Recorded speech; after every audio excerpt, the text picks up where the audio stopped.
तुला कोणी सांगितलं तुला तू त्यांनी सांगितलं? मला नाही सांगणार तर कोणाला सांगणार? कोणाचंच ऐकत नाहीयेस तू. मला काय बोलला होतास की मी दारूला हात लावणार नाही. मग सगळं काय करतोय? मी मी मी काय काय काय करू मी शिवा? काय काय करू सांग ना तुम्हाला. नाही मला सारखं मला हेच सांगितलं जातं की माझी चूक आहे, माझी चूक आहे, माझी चूक आहे. मी किती काही केलं तरी काही चांगलं होत नाही यार. सगळं बिघडतं. आणि आज आज तर ती निघून गेली. कुठे निघून गेली माहित नाही. काय निघून गेली माहित नाही. मला मेसेज केला की विसरून जा. मला म्हणली मला विसरून जा आणि निघून गेली. दिव्या कुठे शोधू तिला मी? कुठे शोधू? अजून काय करू? चंदन जरा शांत हो.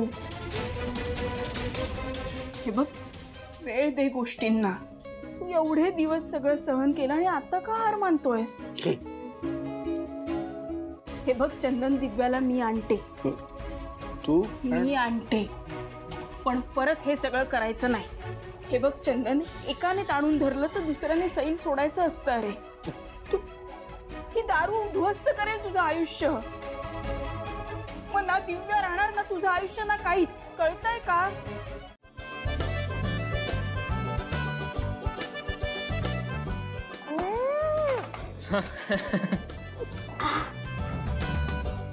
काय यार आशू, आपण इतकी मोठी डील क्रॅक केली म्हणून सेलिब्रेट करायला आलोय. तू असं शांत बसलाय. अगं मी शांत कुठे आहे? मी पण पितोय. काय चीयर्स.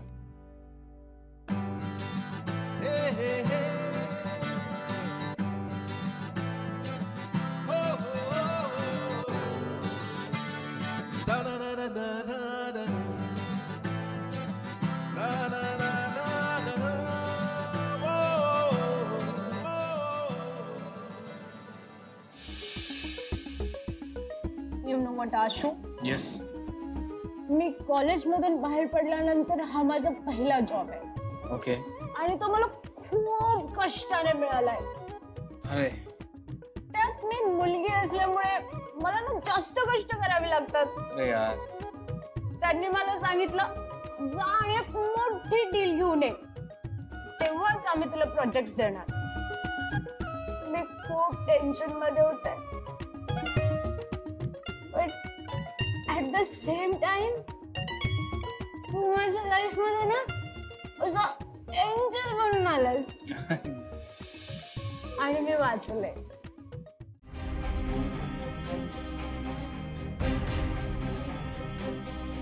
असं झाले सहज.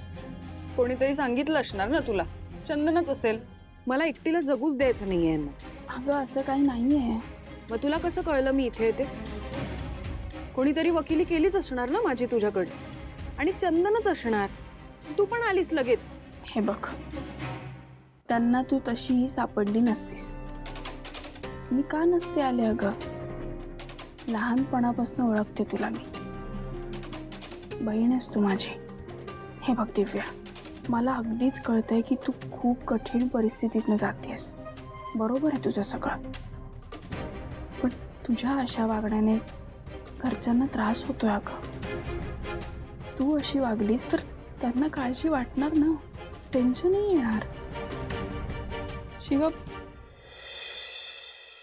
तूच सांग काय करू मी? एकतर इतक्या दुर्दैवीपणे माझं बाळ गेलं. त्यानंतर माझ्यावर कोणी विश्वास पण ठेवला नाही अगं. आयुष्यात अंधार झाला. आणि आता घरी आल्यापासून माझी कोणाला पडलेलीच नाही असं वाटतंय मला. बरं हे सगळं सहन करत असताना चंदन दारू प्यायला लागला. तो घरी येऊन मला बोलतो की तुझ्या डोळ्यात पाणी नाहीये, तुला काहीच वाटत नाहीये. ते काळजी नाही नाही शिवा. त्याला ना माझी पडलेलीच नाहीये. त्याला ह्याचं टेन्शन आहे की मी परत प्रेग्नंट होऊ शकेन की नाही, मला दुसरं मूल होईल की नाही. हे बघ दिव्या, तू जरा शांत हो. तू खूप मनाला लावून घेते सगळं. बरोबर आहे दिव्या तुझं. सगळ्यांनी तुला थोडा वेळ दिला पाहिजे. मी वचन देते तुला की असं परत होणार नाही. मला कोणावर विश्वास नाही. तू लेक्चर देऊन जातेस ग, पण इथे परत तसंच होतं सगळं. इतकं सगळं एकत्र कसं सहन करू मी, तूच सांग शिवा. हे बघ, माझ्यावर विश्वास ठेव, असं नाही होणार. तू फक्त स्वतःला शांत करा. झालं तर हे बघ दिव्या, तू फक्त स्वतःला सांभाळ आणि चल, विश्वास ठेव माझ्यावर प्लीज. थँक्यू शिवा.